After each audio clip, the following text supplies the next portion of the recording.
बिस्मिल्लाहिर्रहमानिर्रहीम। अस्सलाम वालेकुम। आज हम जो पिछला लेक्चर है उसको कंटिन्यू कर रहे हैं। पिछले लेक्चर में हमने पढ़ा था कि जो न्यूरॉन्स हैं उसके ऊपर जो आयन चैनल्स हैं उनके ऊपर ड्रग्स एक्ट करती हैं, और हमने बात की थी different types of ion channels, जिसके अंदर आइनोट्रॉपिक आयन चैनल्स हैं और मेटाबोट्रॉपिक आयन चैनल्स हैं।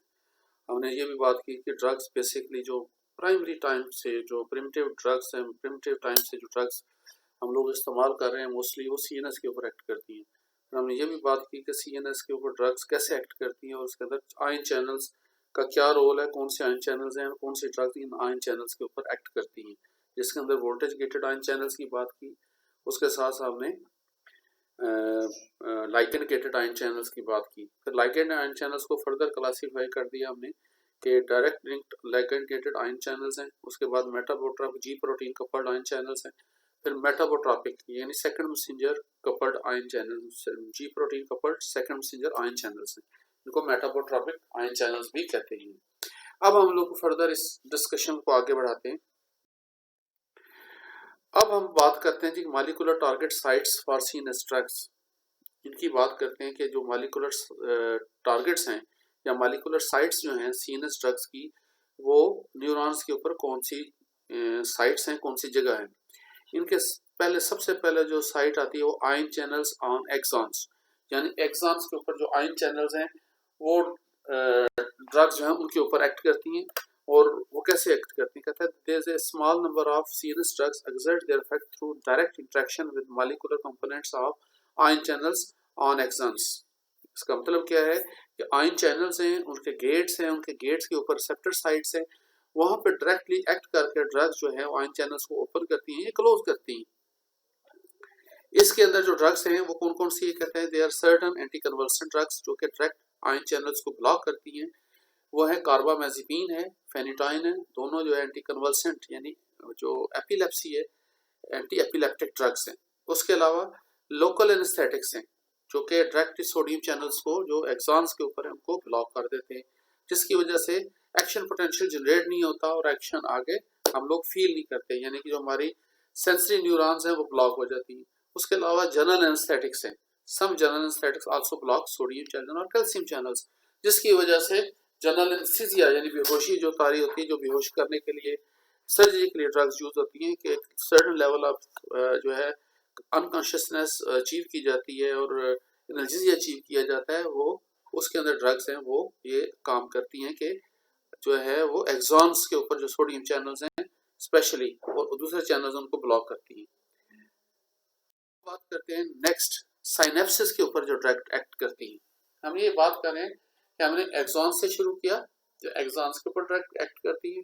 अब एक्सॉन आपको पता है न्यूरॉन्स का स्ट्रक्चर क्या है, न्यूरॉन्स के अंदर सेल बॉडी होती है, एक्सॉन्स होते हैं, डेंड्राइट्स होते हैं, ऐसे ही है। अब सबके ऊपर सेल मेम्ब्रेन है।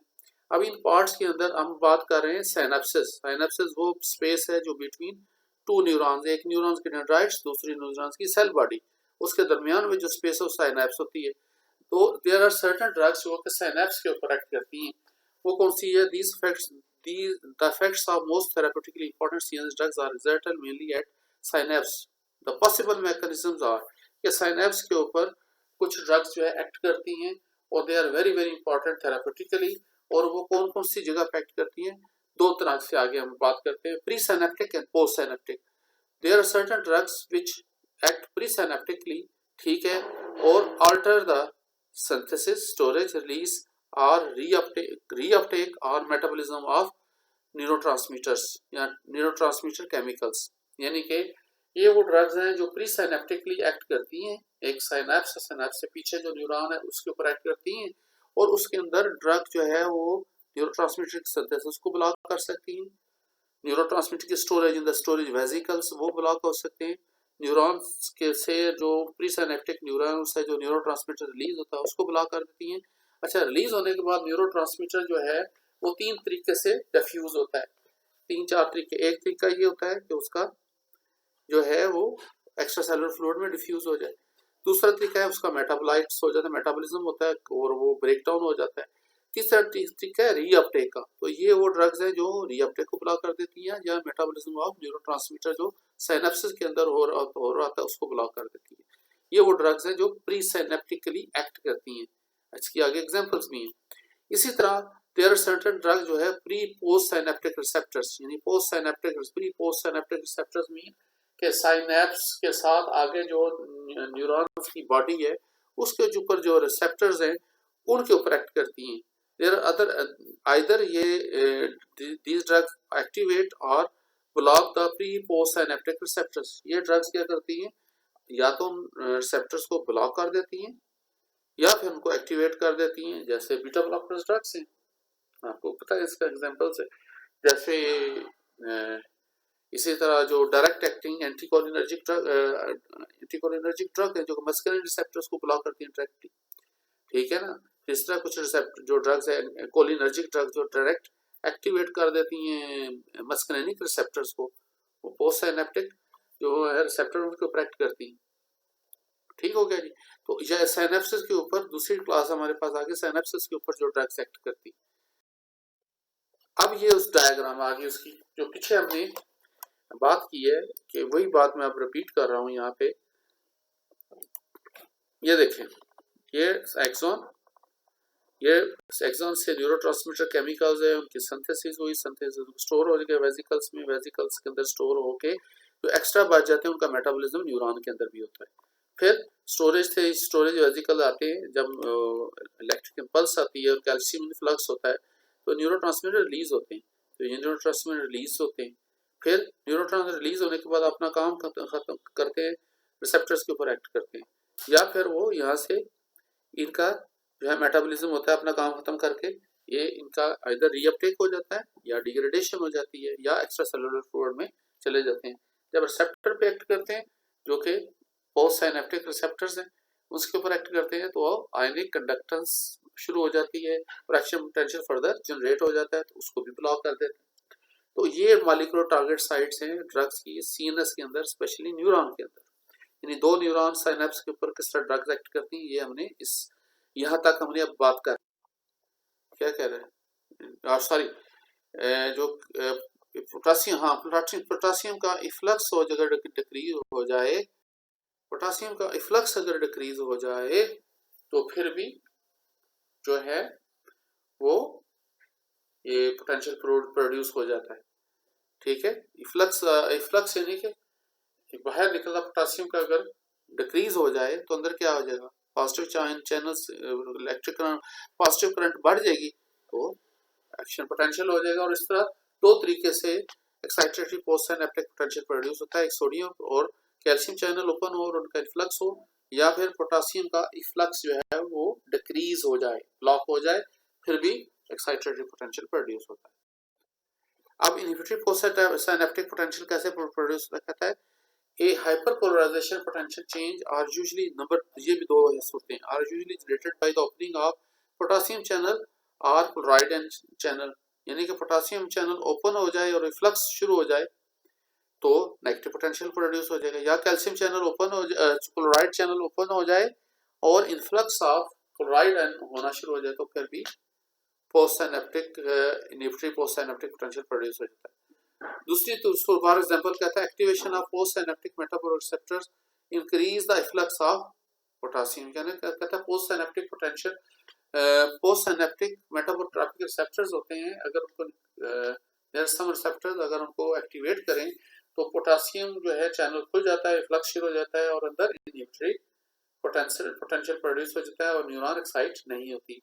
दूसरा ये पोस्ट साइनेप्टिक की बात कर ली। अब pre synaptic inhibition can occur via a decrease in calcium ion influx elicited by the activation of metabotropic receptor। दोनों काम metabotropic receptors ही करते हैं कि metabotropic receptors क्या करते हैं कि कैल्शियम जो है चैनल्स को ब्लॉक कर देते हैं, कैल्शियम का इन्फ्लक्स अंदर ना हो तो inhibitory post synaptic potential produce हो। क्यों होगा कि न्यूरोट्रांसमीटर जो है रिलीज नहीं होगा। जब न्यूरोट्रांसमीटर साइनेप्सिस में रिलीज नहीं होगा तो आगे जो पोस्ट साइनेप्टिक न्यूरॉन है वो एक्साइट नहीं होगी।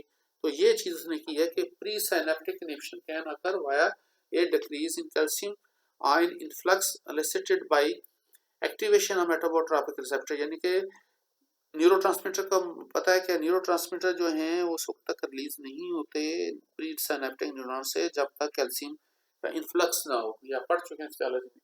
अगर उसको ब्लॉक कर दी जाए तो कैल्शियम का इन्फ्लक्स नहीं होगा, जब इन्फ्लक्स नहीं होगा तो जो आगे न्यूरोट्रांसमीटर रिलीज है वो ब्लॉक हो जाएगी। अब आगे बात करते हैं, अब देयर आर डिफरेंट न्यूरोट्रांसमीटर्स जो हम लोग पढ़ेंगे ब्रेन के अंदर, और इन्हीं के ऊपर ड्रग्स एक्ट करती हैं।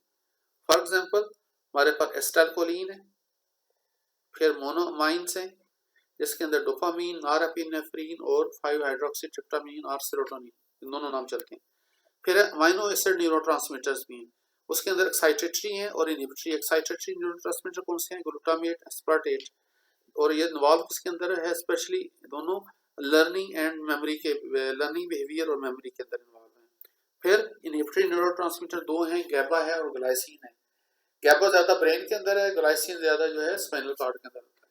फिर पेप्टाइड्स हैं कुछ जो के न्यूरोट्रांसमीटर का रोल प्ले करती है। इसके अंदर ओपियाइड पेप्टाइड्स हैं जिनको हम लोग एनकैफ्लिन्स, एंडोर्फिन्स, डायनोर्फिन्स कहते हैं। उसके अलावा सब्सटेंस पी है, दैट्स आल्सो पेप्टाइड। फिर नोसिसेप्शन के लिए अंदर भी कोई पेप्टाइड्स हैं, रोल प्ले करती हैं। हंगर के लिए रोल प्ले करती हैं, मेटाबॉलिज्म के अंदर रोल प्ले करती हैं। फिर एंडोकैनाबिनॉइड्स, लिपिड्स हैं ये। द ड्रग्स एनेंडामाइड, CB1 लाइगेंड, ठीक है ना, CB1 लाइगेंड है और ये लिपाइड इन नेचर है, ठीक है। एंड अफेक्ट जो है मेमोरी को करती है, कॉग्निशन हमारे जो फंक्शन है और पेयर परसेप्शन को करती है। इसीलिए एनेंडामाइड जो है वो दी जाती है कैंसर के पेशेंट्स को क्रोनिक पेन को ट्रीट करने के लिए। ये क्या है? एंडोकैनाबिनॉइड्स के, कैनाबिनॉइड्स की तरह के ये लिपिड्स हैं जो ब्रेन के अंदर मौजूद हैं और ये काम करते हैं। अब हम बात करते हैं, इनको सबको समराइज इस पिक्चर में किया गया है। टाइटल देखें, drugs and molecular targets in the CNS। मसलन मॉलिक्यूलर टारगेट जो हैं ये ड्रग्स हैं, ड्रग क्लासेस हैं, ये इंडिविजुअल ड्रग्स नहीं है।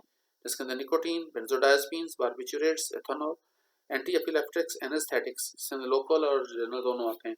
अब ये कहाँ पे एक्ट करते हैं? कौन से रिसेप्टर्स हैं? Nicotine, GABA receptors, glutamate receptors, serotonin, 5-HT3 receptors. और क्या करते हैं? चैनल्स को ओपन करते हैं या क्लोज करते हैं। समझ आ गई बात की? ये वो ड्रग्स हैं जो इनके ऊपर एक्ट करती हैं। अब दूसरी क्लास ड्रग्स हैं वो एनेस्थेटिक्स हैं, और इसके अंदर सारे एनेस्थेटिक नहीं, कुछ करते हैं। इससे कुछ एनेस्थेटिक और भी हैं। एनेस्थेटिक्स हैं, एनाल्जेसिक्स हैं, ओपिएट्स हैं, हेलुसिनोजेंस हैं जो हेलुसिनेशन प्रोड्यूस करती हैं, एंटी पार्किंसंस हैं, एंटीसाइकोटिक ड्रग्स हैं। ये किसके थ्रू एक्ट करती हैं? जी प्रोटीन कपल्ड रिसेप्टर्स हैं। ये देखो ना, जी प्रोटीन कपल्ड रिसेप्टर्स, GPCRs कहते हैं इनको। ये इनके डिफरेंट आगे वर्जन्स हैं इनके। और रिसेप्टर्स कौन से इनके लिए? एड्रीनर्जिक रिसेप्टर्स हैं, डोपामीन रिसेप्टर्स हैं, सेरोटोनिन रिसेप्टर्स हैं, ओपियाइड्स हैं एंड मस्करेनिक रिसेप्टर्स हैं। तो ये ड्रग्स क्लासेस हैं, इन रिसेप्टर्स के ऊपर एक्ट करती हैं।